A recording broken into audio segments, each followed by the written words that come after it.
Hello and welcome to the 2021 University of Kentucky Out of the Darkness Walk.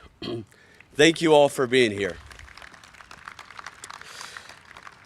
I'm not going to take up too much of your time, but I would like to thank our partners, Theta Chi, Kappa Beta Gamma, Chi Omega, Iota Phi Theta Fraternity Incorporated, and Pi Beta Phi. This is a unique partnership on this campus that encompasses all 4 Greek councils. We are thankful that we were able to come together during this tumultuous year and return this walk back to campus. Without further ado, I would like to introduce our first speaker, the Kentucky Area Director for AFSP, Megan Cole. This event would not be possible without all of the work Megan does behind the scenes. Please welcome Megan.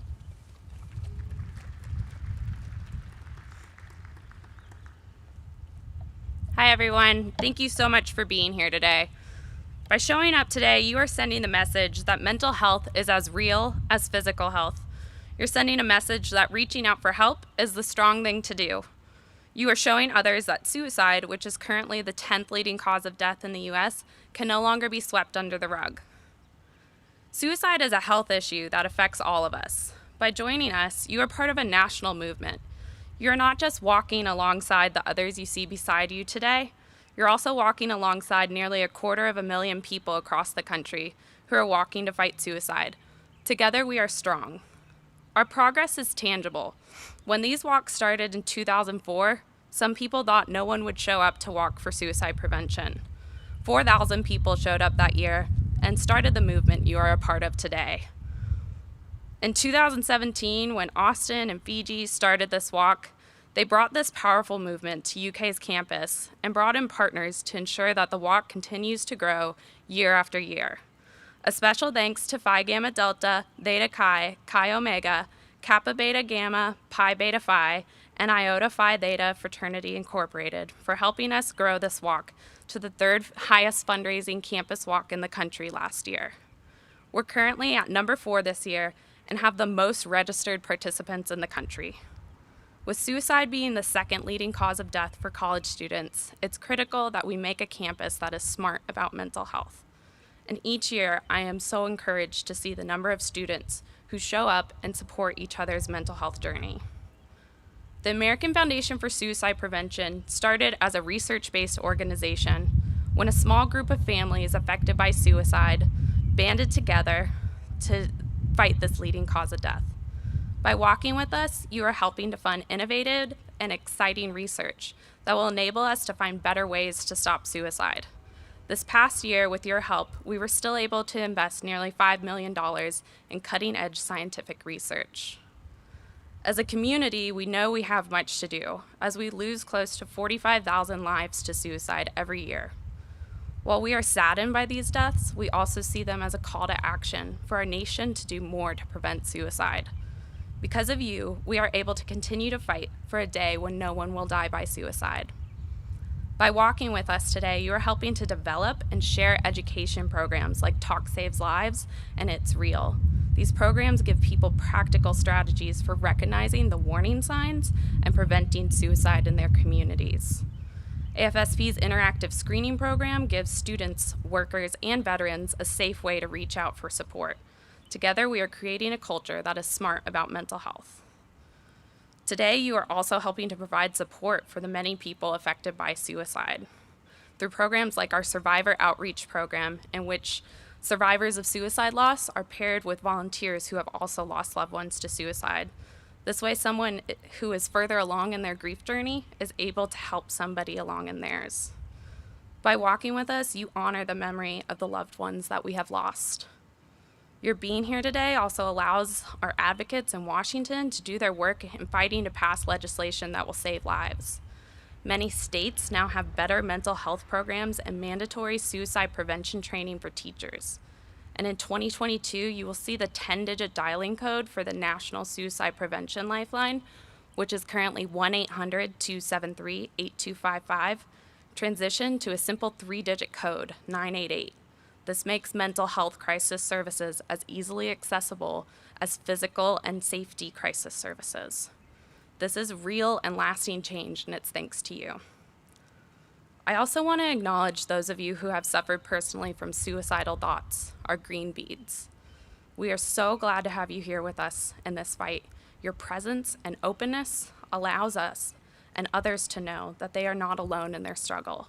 Together, we are making a difference. Thank you so much for being here today. Just a reminder, if you're posting about the walk, please use the hashtags CatsFightSuicide and Hope Walks Here so that we can see your photos and share your support with the rest of the chapter. Thank you so much, and our mission to save lives and bring hope to those affected by suicide would not be possible without you.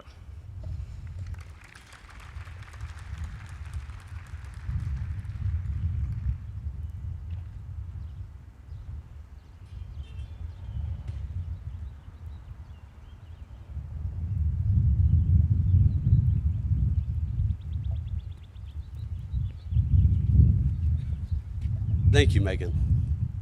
Our next speaker is the Assistant Director of the UK Counseling Center. Dr. Diane Sobel also serves as the Training Director for the Counseling Center. Please give a warm welcome to Dr. Sobel.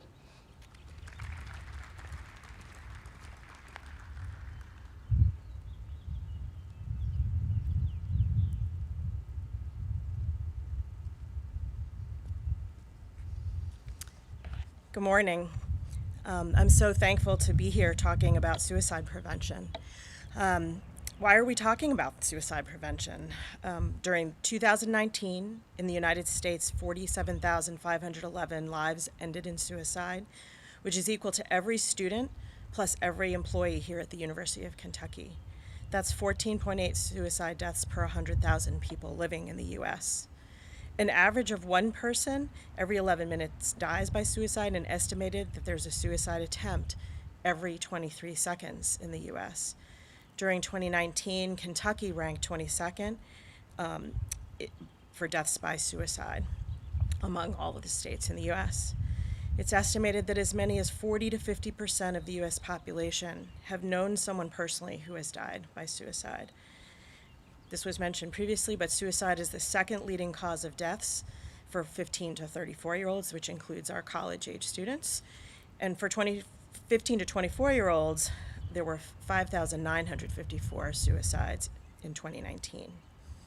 I have a colleague and a partner on campus who's a professor here, and she studies the impact of suicide on other people in their lives. And one of the things that she's researched and learned is that for every one suicide death, 135 people are exposed to that.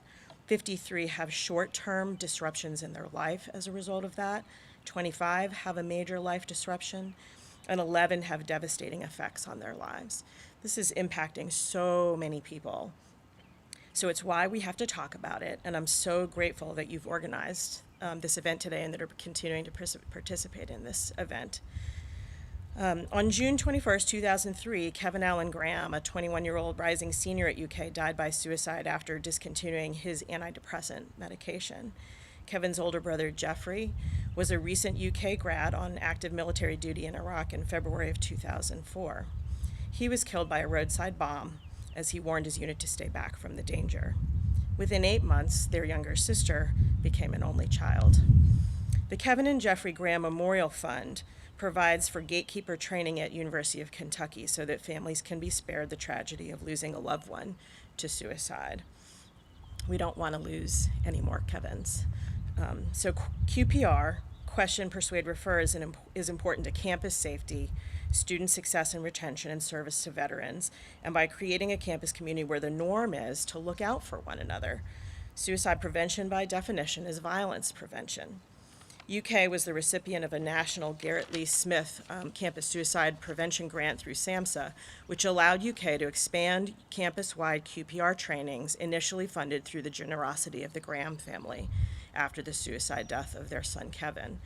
So beyond intervening with at-risk students, QPR gatekeepers use their training to help keep alive their friends, co-workers, neighbors, and family members.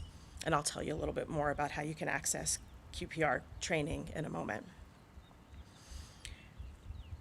Dr. David Rosen, a psychiatrist, interviewed 9 people who jumped from the Golden Gate and Gate Bay Bridges but survived. And what was immediately apparent was that none of them had truly wanted to die.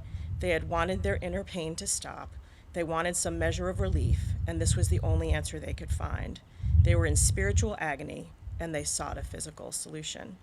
Today, we want to acknowledge the loss of our loved ones, friends, family, acquaintances to suicide. We want to remember them, and we want to remember that there's hope. It is possible to intervene when someone is having suicidal thoughts and to get them the help that they need so that they can find other ways to deal with the real pain that they are experiencing that is leading them to consider suicide.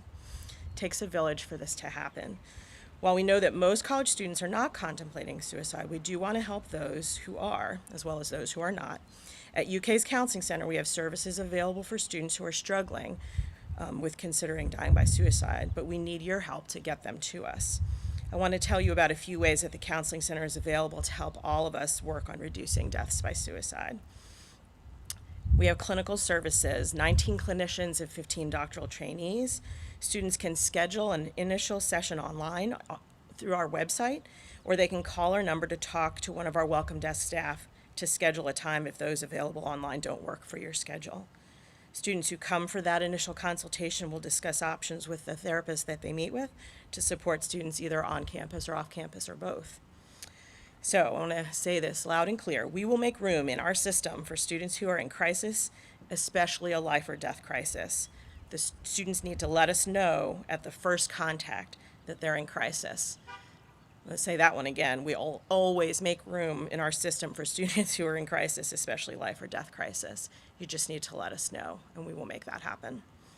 So crisis is safety for yourself, someone else. If someone's really not functioning very well in their lives, they've had a recent assault, a recent death, loss, and especially one by suicide. Our services are available. We're in person in the office from 8 to 4:30, although at the moment we're mostly doing our services through Zoom. But we have 24-hour phone consultation. You were given the phone number for the National Suicide Prevention Hotline, the 1-800-273-8255.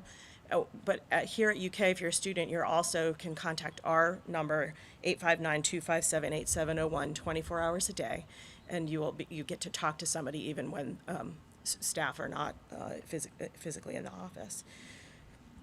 There's also mental health screenings on our Counseling Center website that are quick and easy to take, so students can then follow up with us at a Let's Teletalk or during an initial consultation. We offer Let's Teletalk, which is an online conversation hour available a couple of hours each day of the work week, Monday through Friday. You sign on, wait in the virtual waiting room, and then join our therapist for a brief 10 to 15-minute consultation. That consultation could be about you. It could be about someone that you're worried about or concerned about. Just let us know what it is that you're wanting to work on, and that's something you can do immediately, if you're struggling with something right in the moment. So we know most college students aren't thinking about taking their lives by suicide, but for the ones who are, we can help provide them with the help they need. So let me tell you a little bit about that QPR training that I was telling you about, the question, persuade, refer. It's programming to normalize talking about suicide, just like we're doing through this suicide walk today. So if you're a member of an organization and want all your members to learn how to help friends and family who are considering suicide, we can schedule a QPR gatekeeper training to help your membership learn how to question, persuade, and refer folks who are in distress. We have QPR trainings available twice a month that you can just register for on your own, and those you can register for that online on our website. So UKCC, the Counseling Center, also has mental health peer advocates who are working on providing information to our students about how to access resources and services at our Counseling Center.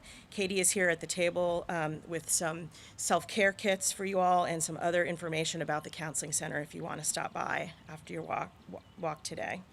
So it does take a village, and we appreciate you partnering with us to look out for one another and get us involved if you learn about a student who is struggling. Thanks very much.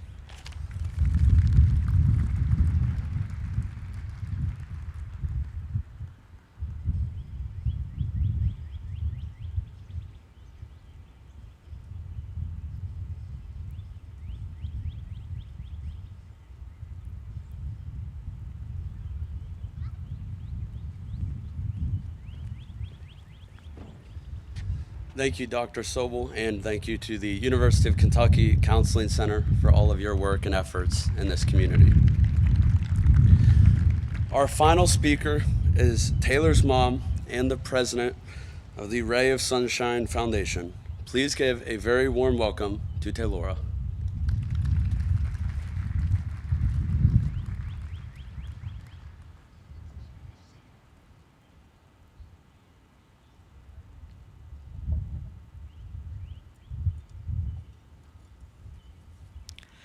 Thank you all so much for inviting myself and Ray of Sunshine. I told Cam, I said, do you mind to go get Taylor's picture? Because every time I speak, I always bring her with me. She's always with me in my heart. Thanks to the Counseling Center for all the things that you are doing to support this work. And, and the statistics, when you say those out loud, people are they cannot believe that those actually exist, but they do. And the reason that I use Taylor's picture is just a reminder, is that if you are wearing beads, or you have someone in your life that you love and you are worried about them, it's not about a statistic, it's about a person that you're carrying with you. One of the things James asked me is, he said, how do you want to be introduced? I never know how to do that, because this is my love, this is my passion, this is why I'm here. But every single day in my work world, I serve as a school superintendent in Kentucky. I have 3,300 children, 700 employees, and we deal with this in our workplace as well. And as you can imagine with COVID, there's been a lot of things that go on. Before COVID, when I would go to speak for Ray of Sunshine and they would introduce me as a school superintendent, if you're looking at a group of middle school students, they have no idea what a superintendent is or who the superintendent is. The only thing they know about a school superintendent is, I'm the person that calls off school when it snows. And they really like that. But as superintendent, I have very difficult decisions that I have to make. On a daily basis, sometimes every 30 minutes. But I can tell you one of the most difficult questions that I am currently asked every single day, and I struggle with knowing how to answer, is when they ask me how many children I have. I have 4 children, but I lost my only daughter. And when I have conversations, I cannot help but speak about Taylor as though she is here. But then as the conversation circles around, and I have to answer that question. I was sitting with a student after school with esports. I don't know if you all are aware, but you can actually, it is a sport to play video games now.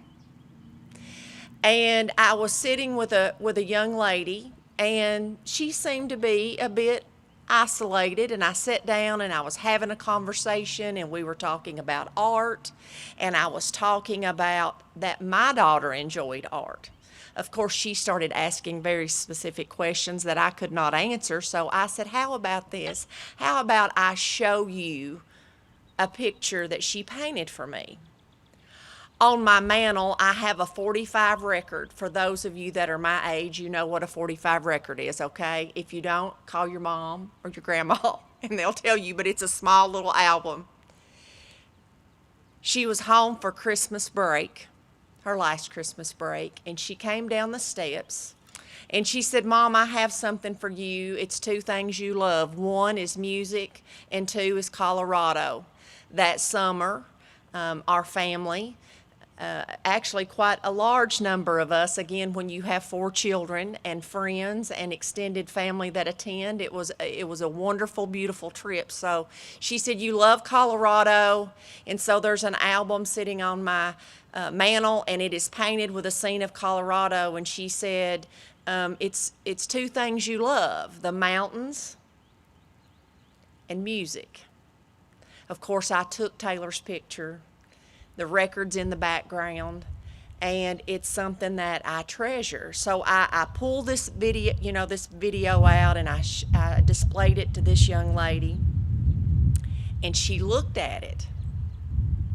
Now again, At our high school, we have 700 students. I do not know all of my children's names. I wish I did. I want to. It's important to me. So I laid my phone down and I was showing her the pictures, and the one picture came up of Taylor. And she looked at me and she said, "Are you Ray of Sunshine?" I said, "Yes, I am." She said, "Oh my goodness." She said, "You spoke at my high school." She said, "I'm a transfer student. I transferred here from Scott County. You came to Scott County and you spoke to us. I came up to you after you spoke about Taylor, and I told you about losing my mother to a drug overdose."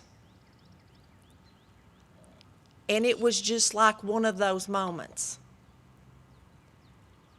When I went to Scott County High School to speak, it's a much larger high school than Marion County.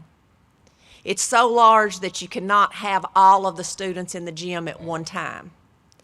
So I probably spoke on 2 different sessions to 800 to 1,000 students.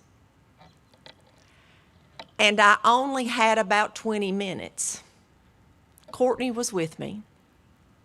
I was so disappointed because for those of you who have heard me speak before, I'm very passionate about Taylor's story, and I have a pretty set story that I go through, and I really need about 30 to 40 minutes. But they only gave me 20 minutes, and I made it work. I brought my picture. I had students on both sides, a microphone, and a pretty small screen that I rolled through Taylor's picture. I go out there, I take her picture, I tell her story, I try to captivate the audience, and I feel like I hold their attention and I get my points across, but I do it in an abbreviated amount of time. And I can remember after dropping Courtney off in Lexington, I called my son Colton. My son Colton was a senior in college at EKU when he found out he lost his best friend, Taylor. That morning when he came home, he was the person that called Kyo to let them know they had lost a sorority sister. He was the person that made the phone calls that would say to people, "You need to come home because Taylor's committed suicide." And I want you to know that I was so distraught, I said to him, "You must stop having this conversation. You cannot say the word suicide. Please go to the garage, go outside. Please stop saying that." He said, "Mama, we have to do something." My heart's broke. My heart's still broke. But there's a part of my heart that has a lot of hope, and that's why I'm standing here today. But my son, Colton, he was adamant that we were going to do something, that this was not going to be the last story told of Taylor. Just like Kevin's story that you told. His family knows that's not the last story that wants to be told, and they do not want another family to live through that. And that's exactly what my son Colton said. "Mama, this cannot be the last story that's told. We have to do something to help." On January the 8th, 2019, like the statistics said, I didn't just lose my daughter. This campus lost a sorority sister. Her roommates lost a roommate. Her loved ones lost a loved one. Her friends lost a friend. And when I tell people that I'm not exaggerating, that over 1,000 people came to the services, both in Springfield, Kentucky and Clay County, Kentucky.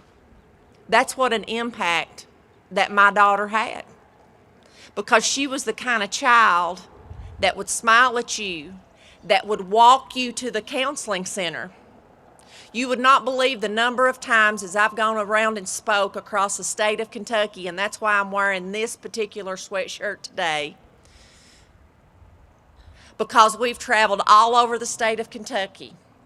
We have had the opportunity to speak to over 22,000 people in 2 years. We've traveled 8,000 miles. We have lots of people on social media, and I'm not near as good as you all are at social media. But I'm trying, because I know that's how I'm going to get to you. Colton said, we've got to do this, we've got to do this. We lost Taylor on January the 8th, and within 2 months, our organization was on this campus at UK at the Kyo House telling her story. But we did not just focus on the tragedy. We wanted something that would make a difference. That's why this t-shirt doesn't have Taylor's name on the front. Her middle name was Ray, and over again we were told that she was a ray of sunshine. We wanted something that had a positive message so that you could tell a story and let folks know just how important they were. Well, I'm a school teacher at heart. I taught high school math. And I know if you're going to teach high school math, you've got to be interesting, because no one cares about the quadratic formula except me. So I knew that when I went and I started telling Taylor's story, I had to make sure that when they left, it wasn't just about this tragedy that happened at UK's campus. We created an acronym of SMILE. Now, unfortunately, we all have our mask on right now. But let me tell you something, you can look in someone's eyes and you know if they are actually smiling at you. You can take your mask off back here and you can see that I'm smiling, and we wanted to create that hope. S-M-I-L-E, and you all, I know the sun's not bright, but the sun is still out. It's even shining when it's on a cloudy day, and that's what we've got to tell folks that are struggling. Even though you are struggling, there is still hope. When I asked today, what is it that you want me to talk about, they said, we want you to talk about hope. Our organization wants to inspire hope. S-M-I-L-E. The sun gives us energy. Each of you all have the opportunity to use your energy to make a difference in this world. S-M-I-L-E. L, the sun gives us light. Each of you are leading something very important, and you have created a legacy with this Out of the Darkness walk. When I hear you say that we're number 4, and I really believe if we weren't dealing with COVID, we would be have so many more people here. The I asked my youngest son, what's that going to stand for? He said, illuminate, Mama. Didn't Taylor illuminate a room? Yes, it did. The M in SMILE, I like to use the word action. It's one thing to be active. Active is being busy. Action is about being goal-oriented. Do your actions represent what you believe? But our sun makes things grow, and I believe that each of us can make things happen. And the S, S-M-I-L-E, the S, last again but not least, my youngest son, who was asleep when Colton drove home from Richmond. And Colton walked in the door, and he said, where's Clay? I said, he's in his bed. I don't have the heart to tell him, because I knew that when I woke him up, that his life would never be the same. So my son Colton went downstairs, and he woke Clay up, and his life was never the same again. So as I developed this acronym, I wanted to use my friends and my family to make sure that when we told Taylor's story, it was beyond just the tragedy. But I asked Clay, I said, it can't be sunshine and it can't be smile, it has to be mean more. And he said, story, Mama. Don't we want to tell Taylor's story? Absolutely. That's exactly what we've done, and we've done that for 2 years, and we're going to continue to do it. And I could not continue to do this without your support. There are young men and young women on this campus. There is somebody that reaches out to me or somebody in our family every single day to encourage us to continue this work. And we are so appreciative of that. But we want to continue to tell her story. But the reason we tell her story is because your story is important. Somebody sitting beside you's story is important. And if you see signs that you feel like that it's not working out for them, please tell someone. Tell someone that that person is not exhibiting the behavior that you're accustomed to. I tell children it's okay to be sad. Emotions are normal. The problem in America is we don't talk about emotions. We only talk about happy. We talk about angry, but we never talk about being sad. It's okay to be sad. I see so many people here with precious pets. Each of us could say that we've lost a pet and we were sad, and that's normal. The problem is that when we're sad beyond having the ability to function like normal, if you recognize that and you see that, please tell someone. I'm so thankful that UK is using the QPR in Marion County Public Schools. Not only is all of our staff trained, including our bus drivers and our cafeteria ladies, we also trained all of our students at the secondary level. How do you have those conversations? Everyone needs to understand that your story is important, that you can make a difference, that you illuminate rooms, and surround yourself with people that illuminate those rooms. You have the opportunity to be a light. You have the opportunity to be a leader. And each of you have an opportunity to create a legacy. I grieve for Taylor every day of my life.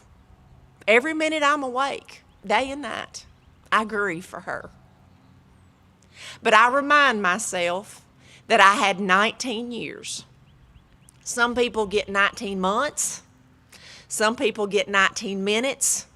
Some people doesn't even get to have a little baby girl. So I try really, really hard to be appreciative and thankful for her legacy. And I do believe the way that she treated people and the way she helped people and the way she smiled at people and the way she encouraged people really did create a legacy. She was an advocate, and she did not care where you came from or what you looked like or what you preferred in your life. Bless her heart. I wish internally she could have seen what a light she was. But at that moment, she made a decision, like you said, spiritually, or I can't say that fancy word, on the inside she was struggling. But she is still leading the way. And I want to encourage each one of you to use your energy to make a difference in this world. There's so many things we can do. And one of the most simple things that we can do is smile and recognize when someone is not smiling. Now I'm going to go back to the story I started with about the young lady that I was speaking to at Scott County. I only had about 20 minutes to have that conversation. I had dropped Courtney off, and I was so disappointed. Because when I go to speak, I truly want to make a difference. I want to make sure that somebody that leaves that audience is going to have a different way of thinking. I heard Megan talk about that this is as important as physical health. And the analogy that I always give, does anybody here have anyone in their life that has ever had knee replacement or shoulder replacement? Well, my husband just had knee replacement, believe me. And the doctor made it very clear that without physical therapy, he would never walk again. We have to create a world where we understand that going to a therapist, if we're anxious or we're sad, is just as important as that knee replacement that we have, or taking our insulin. Our brain is an organ no different than our heart. So when I come to speak, and you know, some people say, I don't know how you do it. I don't know how I do it either, but I can tell you one thing. I don't want another mama to have to get up here and do this. And when I called Colton and I explained that I only had 20 minutes, he said, Mama, if you can just help one person, that's the only reason we're doing this. And when that young lady said to me, you're a ray of sunshine, it reminded me that whether I have 20 minutes, 20 seconds, or 20 hours, we can make a difference. And I am so thankful that the University of Kentucky has really put a focus on mental health, and that our Greek partners understand that mental health is as important as physical health. And as long as I'm here, I'll be here for the Out of the Darkness walk. Thank you so much.